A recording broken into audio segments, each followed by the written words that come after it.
Margaret अपनी shop को बंद कर ही रही होती है कि तभी लाखों इंसेक्ट्स उसकी शॉप के कांचों को तोड़कर अंदर घुस जाते हैं और मार्गरेट को मार देते हैं। यहाँ पर हैरान करने वाली बात ये नहीं है कि मार्गरेट मारी गई, बल्कि हैरान करने वाली बात तो ये है कि मार्गरेट इन इंसेक्ट्स के द्वारा मारी गई, वो भी अपनी शॉप में। क्या मार्गरेट किसी डेविल की पूजा करती थी या फिर वो खुद डेविल थी? इस सवाल का जवाब जानने के लिए वीडियो को पूरा जरूर देखिए। दोस्तों, मूवीज गाइड हिंदी में आप सभी का स्वागत है।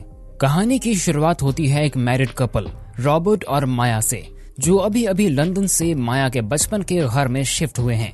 कुछ टाइम पहले माया का मिसकैरिएज हुआ होता है और इसके पिता भी चल बसते हैं। उसके बाद वो अपने पिता के घर में चली जाती है और वहीं रहने के बारे में सोचती है, क्योंकि उसकी बचपन की सारी यादें यहीं पर होती हैं, जिससे उसका दुख भी कम होगा। रॉबर्ट भी उदास था, पर वो माया को हिम्मत दे रहा था, क्योंकि दुख को भुलाने के लिए इन्हें एक नई शुरुआत करनी होगी। अब सफाई करते टाइम माया को फ्लोर के नीचे एक डॉल मिलती है और उसे लगता है कि वो इस डॉल को पहचानती है।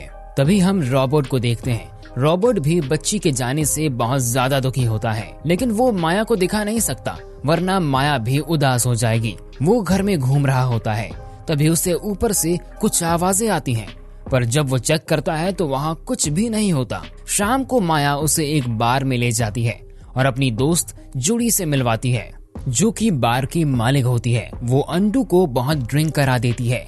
इसके बाद वो खाना खाने जाते हैं और सब उन्हें देखकर खुश होते हैं। वहीं उनका फ्रेंड एलिस उन दोनों के वापस आने पर बहुत ज्यादा खुश होता है। वो रॉबर्ट से बात करने जाता है, पर वो उससे पहले ही बेहोश हो जाता है। फिर रात को जब रॉबर्ट की आंख खुलती है तो वो अपने बेड पर होता है। उसको किसी लेडी के रोने की आवाज आती है। तभी वो ऊपर जाता है और वहाँ पर एक औरत सच में मौजूद होती है। वो कहीं से भी नॉर्मल नहीं लग रही थी और वो भी रॉबर्ट के आने से काफी खुश हो रही होती है।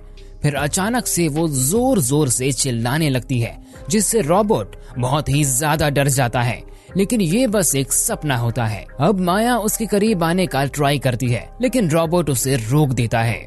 तभी माया बोलती है कि ऐसे तो फिर से कभी पेरेंट्स नहीं बन पाएंगे हम, इसलिए रॉबर्ट भी मान जाता है। अब अगले दिन सफाई करते हुए रॉबर्ट को वही सपने वाली लेडी की फोटो मिलती है, जिसमें उसके साथ एक छोटी बच्ची भी होती है। अब वो फिर से ऊपर जाता है, जहाँ उसे एक आदमी की पेंटिंग मिलती है और वो बिल्कुल रॉबर्ट जैसा दिख रहा होता है। माया बोलती है कि ये बस एक इत्तेफाक है, लेकिन रॉबर्ट नहीं मानता, क्योंकि वो बिल्कुल उसके जैसा ही दिख रहा होता है। पेंटिंग पर लिखा था द विजिटर एक्सेप्ट्स, यानी पेंटिंग पर मौजूद आदमी विजिटर है। तभी माया बोलती है कि मेरे डैड को दुनिया भर की चीजें कलेक्ट करने का शौक था, तो वो ही कहीं से लाए होंगे। पर रॉबर्ट अब भी कंफ्यूज दिखता है। अब अगले दिन रॉबर्ट एक स्टोर में जाता है और वहाँ की कैशियर उसको देखकर घबराने लग जाती है। वो उससे अकेले में बात करना चाहती है। उसका नाम कैथी होता है, लेकिन तभी एक दूसरी लेडी वहाँ आ जाती है और वो बात नहीं कर पाती है। वो रॉबर्ट को न्यूज़पेपर देकर वापस भेज देती है। वो दूसरी लेडी भी रॉबर्ट से काफी इम्प्रेस लग रही होती है। अब लॉन में सफाई करते वक्त रॉबर्ट को एक भयानक सांप की केचुली मिल जाती है। नेक्स्ट डे माया के पिता का मेमोरियल रहता है, लेकिन रॉबर्ट का सूट अब तक डिलीवर नहीं हुआ था। क्योंकि रॉबर्ट का सूट नहीं आया था, इसलिए माया उसके पिता का सूट उसे पहनने के लिए देती है। मेमोरियल में पूरा टाउन जमा होता है, जहाँ एलिस को माया के डैड के बारे में बोलना होता है। वो बोलता है कि उन्होंने टाउन के लिए अपना सारा जीवन लगा दिया और उनके जाते ही टाउन की रौनक चली गई। लेकिन वो बोलता है कि उनका दामाद हमारे बीच मौजूद है। इसे देखकर सभी काफी खुश होते हैं। वहाँ पर कैथी भी मौजूद होती है, लेकिन पलक झपकते ही वो गायब हो जाती है। रॉबर्ट एक बार फिर से उसी शॉप पर जाता है, पर अब उसकी जगह कल वाली लेडी कस्टमर को जॉब मिल गई होती है और ये बहुत ही अजीब था। वो उससे सामान के पैसे नहीं लेती और बोलती है कि उसके आने से टाउन की किस्मत चमक गई। और ये सुनकर रॉबर्ट कंफ्यूज हो जाता है। अब जाते जाते एक आदमी उसे हाय बोल गया, यानी कि ये पूरा टाउन उसका फैन हो जाता है। पर रॉबर्ट खुद किसी को नहीं जानता था। इसके बाद वो आर्ट शॉप पर जाता है, जहाँ एक पेंटिंग में उसका हमशक्ल सोल्जर मौजूद होता है और उसके पीछे लिखा था the visitor watches it burn. तभी अंदर से आवाज आती है कि ये पेंटिंग बिकाऊ नहीं है। अब उस शॉप के ओनर रॉबर्ट की शक्ल देखकर हैरान हो जाती है। वो बोलती है कि तुम्हें सच जानना है, लेकिन सच तुम्हारा सबसे बड़ा दुश्मन है। चुपचाप वापस चले जाओ, वरना बहुत बुरा होगा। ये कहकर वो काफी हाइपर हो जाती है, तो रोबोट वहाँ से चला जाता है। घर आकर वो माया को सब बताता है, लेकिन वो बहुत गुस्सा हो जाती है कि हम यहाँ स्ट्रेस कम करने के लिए आए हैं और रोबोट फालतू की टेंशन ले रहा है। पर रोबोट को ये फालतू नहीं लग रहा होता है। अब वो थक कर काउच पर बैठ जाता है और उसकी सिटिंग पोजीशन पेंटिंग से मैच होती है। उधर मार्गरेट, जो कि उस आर्ट शॉप की ओनर थी, घर जाने में लगी थी कि तभी अचानक लाखों इंसेक्ट्स ग्लास तोड़कर उसकी शॉप में घुस आते हैं और कुछ ही देर में उसे मार देते हैं। रोबोट अपना फेस धो रहा होता है कि तभी उसकी ईविल छाया उसका चश्मा तोड़कर उस पर झपट पड़ती है, लेकिन ये भी बस एक बुरा सपना होता है।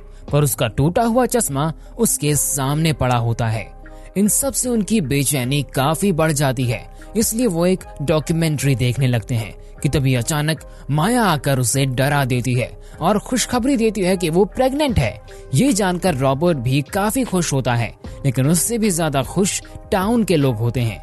ऐसे ही कुछ महीने बीत जाते हैं और अब एक दिन एलिस उन्हें कॉफी पर घर बुलाती है। एलिस रोबोट से पूछता है कि क्या तुम एक्स्ट्रा बिलीवर हो, लेकिन रोबोट को इन बातों पर भरोसा नहीं होता। तो एलिस उसका हाथ देखकर कहता है कि जल्दी हो जाएगा। रोबोट वॉशरूम जाता है, लेकिन वहाँ से वो एलिस के रूम में चला जाता है।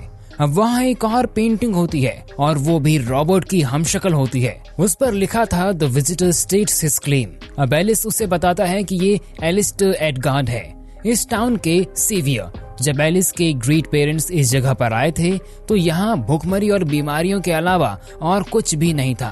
तब एलिस्टर एडगार्ड ने पूरे टाउन को बचाया था। रोबोट उससे बाकी पेंटिंग्स के बारे में पूछता है कि हर पेंटिंग में एलिस्टर एडगार्ड कैसे हैं, क्योंकि हर पेंटिंग में टाइम पीरियड अलग है लेकिन विजिटर सेम है। लेकिन एलिस उसके क्वेश्चन को टाल देता है। अब रोबोट और माया घर आ जाते हैं, लेकिन उनके दरवाजा खोलते ही 5 बड़े फ्रॉक्स वहाँ बैठे हुए होते हैं। रोबोट उन्हें बाहर फेंक देता है और अपना काम करने लगता है। माया भी डॉक्टर के पास चली जाती है। तभी अचानक कोई रोबोट को फोन करके विंडो से बाहर झांकने को कहता है और वो देखता है कि वहाँ एक ब्लैक कार खड़ी थी। उसमें एक मैक्सवेल नाम का आदमी होता है जो उससे बोलता है कि अगर उसे अपने सवालों के जवाब चाहिए तो वो कार में आकर बैठ जाए। अब वो रोबोट को एक सुनसान जगह पर लेकर विजिटर की कई फोटोज दिखाता है कि कैसे संसार में हुई एक बड़ी घटना में रोबोट के जैसे दिखने वाला आदमी था, यानी कि विजिटर। चाहे वो वर्ल्ड वॉर 1 हो या फिर वर्ल्ड वॉर 2 या फिर पूरे इतिहास का कोई भी बुरा इवेंट, यानी संभावना ये भी है कि वो सारे बुरे इवेंट विजिटर ने ही करवाए होंगे। अब रोबोट उससे पूछता है कि क्या इनका नाम एलिस्टर एडगार्ड है, लेकिन उसके पास कोई जवाब नहीं होता क्योंकि ये सभी घटनाएं अलग अलग टाइम पीरियड्स की हैं। तो ये एक आदमी तो नहीं हो सकता। पर वो बोलता है कि तुम्हें यहाँ से जल्द निकलना होगा या फिर तुम भी विजिटर बनकर इस लिस्ट में शामिल हो जाओगे। वो रोबोट को बताता है कि मार्गरेट भी मारी गई है। वो रोबोट को जाने के लिए बहुत से पैसे भी देता है, पर रोबोट बोलता है कि वो अपनी लाइफ और बच्चे को छोड़कर नहीं जा सकता। तो मैक्सवेल कहता है कि अगर तुम नहीं गए तो इससे तुम्हारे बच्चे और उसके आने वाले बच्चों को भी इफेक्ट होगा।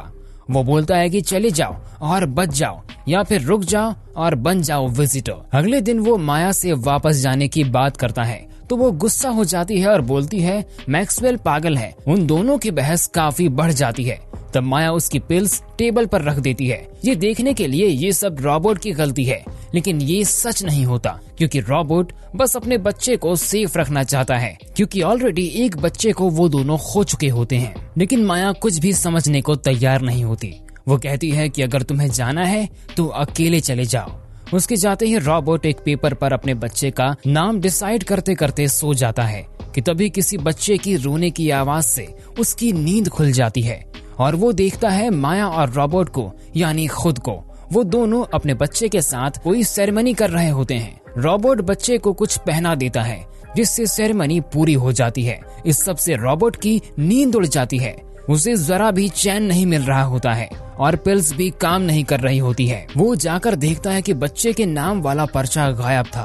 तभी उसे मैक्सवेल का मैसेज आता है कि मैं तुम्हारी बताई जगह पर आ गया हूँ, जल्दी आओ क्योंकि इस टाउन के लोगों का भरोसा नहीं है। रोबोट बिना किसी देर के उस जगह पर पहुंच जाता है, लेकिन मैक्सवेल कार में नहीं होता क्योंकि किसी ने उसे पेड़ पर लटका के मार दिया होता है। उसकी बॉडी पर एक पेपर पर चिपका था जिस पर लिखा था लूसियान। अब रोबोट जल्दी से घर वापस आता है तो उसे भी वो डॉल मिल जाती है जिसके साथ एक फोटो का टुकड़ा होता है, जिससे उस लेडी की फोटो से जोड़ने पर पूरी फैमिली तैयार हो जाती है। उस फोटो को देखकर रॉबर्ट पूरी तरह कंफ्यूज हो जाता है। तभी माया वहाँ आ जाती है और तभी हमें समझ में आता है कि ये फोटो में जो फैमिली है वो इन्हीं की है।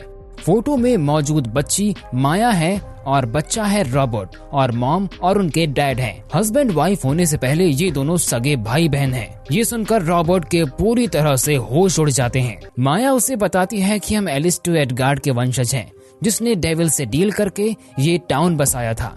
उन्होंने अपनी सोल ऑफर की थी। तब से फैमिली की हर जनरेशन यही करती आ रही है।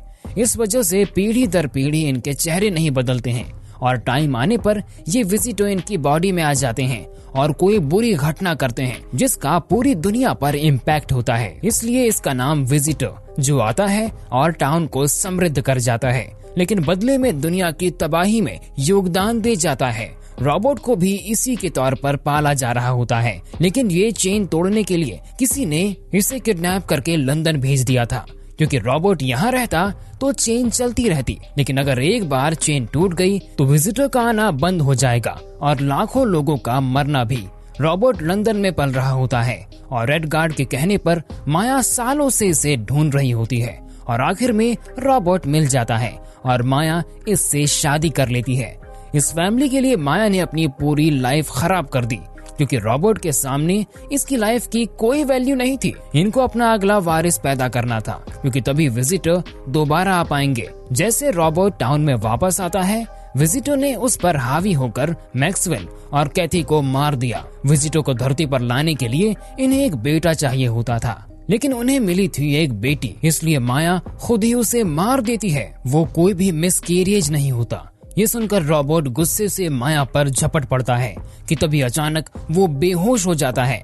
रॉबर्ट को सपने में माया और उसकी पहली मुलाकात दिखाई देती है कि कैसे माया ने उसे फंसाया था। तभी उसे होश आता है और पूरा टाउन कोई रिचुअल कर रहा होता है, क्योंकि कुछ देर में माया की डिलीवरी हो जाएगी। कुछ ही देर के अंदर रॉबर्ट भी पूरी तरह ट्रांसफॉर्म हो गया। कुछ ही देर में उनका भगवान यानी कि लूसियन भी पैदा हो गया। ये लूसीफर है जो धरती को पूरी तरह मिटा देगा, लेकिन अब तक इसे पालने की जिम्मेदारी रॉबर्ट की होती है। अगली सुबह जाने से पहले रॉबर्ट माया से मिलता है, जो कि एक जिंदा लाश में बदल चुकी होती है, बिल्कुल अपनी माँ की तरह। इसके बाद रॉबर्ट वो पेंटिंग लेकर जाने लगता है ताकि वो बाकी के शहरों और बाकी की दुनिया में भी अपना राज स्थापित कर सके। और यहीं पर ये स्टोरी एंड हो जाती है। दोस्तों, उम्मीद है आप सभी को ये स्टोरी पसंद आई होगी। अगर ये वीडियो आपको पसंद आया तो प्लीज वीडियो को लाइक और शेयर जरूर करें और ऐसे वीडियोस के लिए हमारे इस YouTube चैनल को सब्सक्राइब भी करें।